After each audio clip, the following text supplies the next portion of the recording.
একবার বিশ্বনবীর দরবারে এসে বলে, কত ইন্নি জানাই তো ইয়া রাসূলুল্লাহ, আমি জানা করে ফেলেছি।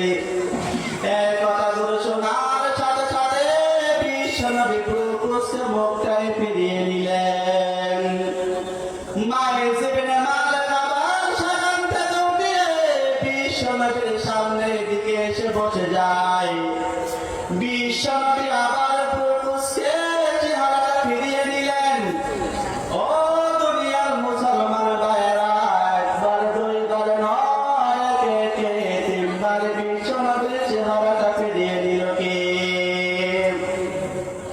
বিশ্বনবী বললেন, ও মাইজ ইবনে মালিক, তোমার পাপের রাশির কথাগুলো আমাকে বলো।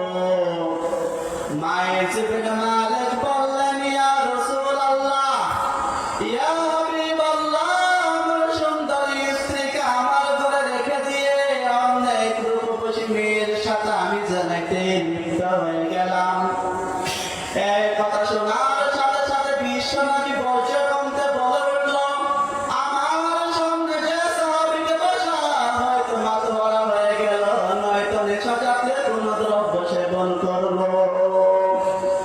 অন্য সাহাবায়ে কেরামদেরকে নির্দেশ দেই, ও সাহাবায়ে কেরামরা, তোরা একটু মাইজ ইবনে মালিকের ঘরে এদিকে ছুটে যা, তিনি কোনো নেশা জাতীয় দ্রব্য সেবন করেছে কিনা খোঁজ খবর নিতে গেল সাহাবায়ে কেরাম।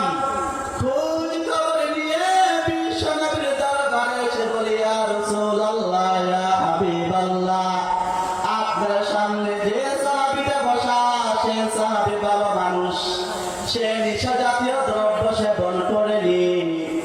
বিশ্বনবী বললেন, ঠিক আছে, তোরে একটা গর্ত খনন কর।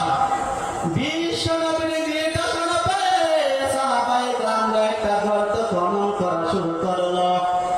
আর বিশ্বনবী বললেন, এই মাইজ ইবনে মালিককে তুমি এই গর্তের মধ্যে ঘিরে দাও। মাইজ ইবনে মালিককে তার কোমর পর্যন্ত গর্তের মধ্যে ঘিরে দেয়া হলো। অন্য সাহাবায়ে কেরামদেরকে নির্দেশ দেয়, ও সাহাবায়ে কেরামরা, তোরা পাথর ছুঁড়ে মেরে তাকে দুনিয়া থেকে চিরবিদায় করে দাও। তিনি এই পৃথিবীর মায়া ত্যাগ করার কিছু পূর্বে তার দেহ থেকে সামান্য কিছু রক্তের ছিটা ফুটা এক সাহাবার দেহে এসে লেগে যায়। যে সাহাবার দেহে সামান্য কিছু রক্তের ছিটা ফুটা আসলো, তিনি একটু বিরক্ত হয়ে গেলেন আর বলতে লাগলেন, ও এমন পাপিষ্ঠ ব্যক্তির দেহের রক্ত আমার দেহে এসে লাগলো। এই কথা মালাগুলো বিশ্বনবীর কানে ভেসে উঠল।